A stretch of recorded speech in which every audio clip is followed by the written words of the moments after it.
Now, Pakistan has been left in a deep state of shock. Caught by surprise, the country didn't expect India to strike so decisively. In just 25 minutes, India carried out 24 precision strikes on 9 terror camps in Pakistan and Pakistan-occupied Kashmir. But the big question remains, what happens next after India's successful execution of Operation Sindoor? As former Army Chief Manoj Naravane put in a quote over here, "Picture abhi baki hai."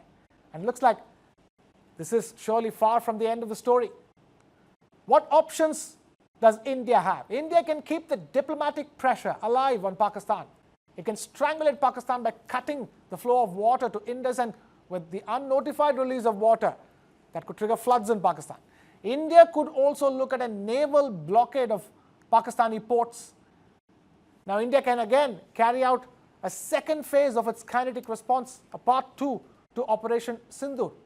But to help us understand what happens next, we have some very special guests now joining us on this broadcast. We have Air Marshal Anil Chopra, Strategic Advisor, Society of Indian Defence Manufacturers, and former DG, Centre for Air Power Studies. We also have Dr. P.K. Mishra, former ADG of the BSF. Thank you, both gentlemen, for taking time out to be with us here on this broadcast on News9.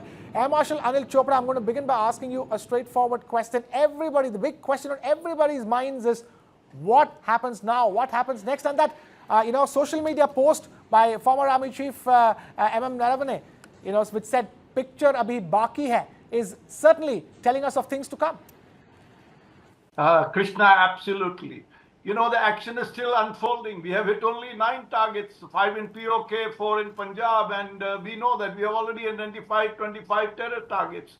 In the last 24 hours, we all know satellite pictures, ground pictures, videos that have come up from within Pakistan, that the damage has been substantial, the strike has been extremely successful, a variety of munitions have been used, there are missiles, scalp, hammer, drones, some are even saying perhaps BrahMos, the India-made missile. So large number of actions, non-kinetic, you have already mentioned, they've put pressure on water, trade, visas, we have stopped the flow of medicines, the rates of medicines in Pakistan have already shot up.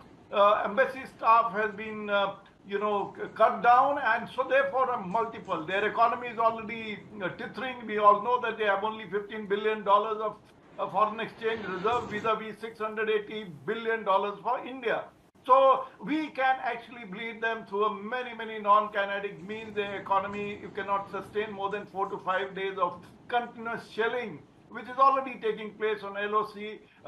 Then, of course, India has a lot of kinetic options. First, of course, is that within the LOC, we must put much greater pressure. It is now time also to start inching. If they are going to put the Shimla agreement onto hold, then we have more freedom now. They can't put any international pressure. We can go ahead, cover some more ground in POK. So there are many options. Of course, there are many more targets to be hit. Now, what are the options to them? Because from there will flow. We don't want to escalate the issue. We wanted to punish them. We will continue to punish terror. Right.